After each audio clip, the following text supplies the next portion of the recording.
नमस्कार दोस्तों, आप सभी का हार्दिक स्वागत है हमारे इस यूट्यूब चैनल में। तो दोस्तों, ये मेरा पहला वीडियो होने वाला है। आप लोग को कैसा लगता है, आप लोग कमेंट में ज़रूर बताइएगा। तो हम बात करने वाले हैं E85 पे।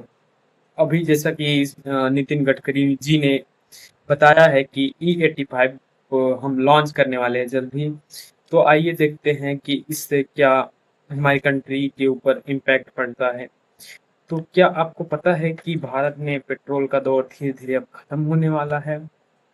क्या आने वाले समय में गाड़ी E85 फ्यूल पर चल सकती है? सरकार इथेनॉल फ्यूल को इतना तेजी से क्यों पुश कर रही है? आपने कभी ऐसा क्वेश्चन किया है? और क्या ये सच में सस्ता, क्लीनर और पेट्रोल के मुकाबले एक अच्छा या बेटर ऑप्शन है? या फिर इसके पीछे का कुछ और ही राज है? आइए इसे आसान भाषा में समझते हैं हम। E85 का मतलब है ऐसा फ्यूल जिसमें 85% एथेनॉल होता है और 15% जो होता है वो पेट्रोल होता है। एथेनॉल को आमतौर पर गन्ने, मक्का या दूसरे अन्य प्लांट बेस्ड सोर्सेस से बनाया जाता है। ये फॉसिल फ्यूल के रिलेटिवली क्लीनर अल्टरनेटिव अच्छा माना जाता है। अब सवाल ये है कि सरकार एथेनॉल को इतना प्रमोट क्यों कर रही है? इसकी 4 बड़ी वजह हैं। पहली, भारत सरकार क्रूड ऑयल इंपोर्ट बिल को कम किया जा सकता है इसकी मदद से।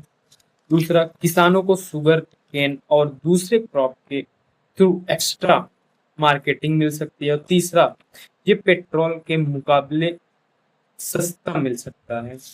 और जो एक कंपनी है CIAN agro industries and infrastructure private limited, ये जो कंपनी है, ये कंपनी जो है नितिन गडकरी जी के बेटे निखिल गडकरी जी के द्वारा एथेनॉल प्रोडक्शन किया जा रहा है। और इसका एक और ये है इम्पैक्ट ये पड़ेगा कि व्हीकल इमिशन कम करने में सहायता मिलेगी। तो और फिर इसके कुछ निगेटिव इम्पैक्ट भी देखने को मिलेंगे आने वाले समय में। जैसे कि निगेटिव इम्पैक्ट ये होगा कि हर गाड़ी E85 कंफर्टेबल नहीं होती है। अगर engine specific flex fuel technology के लिए डिजाइन नहीं है तो हाई एथेनॉल ब्लेंडिंग नुकसान भी कर सकती है। एथेनॉल की एनर्जी डेंसिटी पेट्रोल के मुकाबले कम होती है। यदि हम कंक्लूजन पर आते हैं तो यह आसान भाषा में हम यह कह सकते हैं कि एथेनॉल E85 कोई अच्छा सलूशन नहीं है। इसे लाइटली लेना भी गलत होगा अगर हम इस पर्सपेक्टिव से देखें कि जैसे कि अभी जब वार चल रहा था तो import oil crude oil import जो है वो बाधित हो गया था।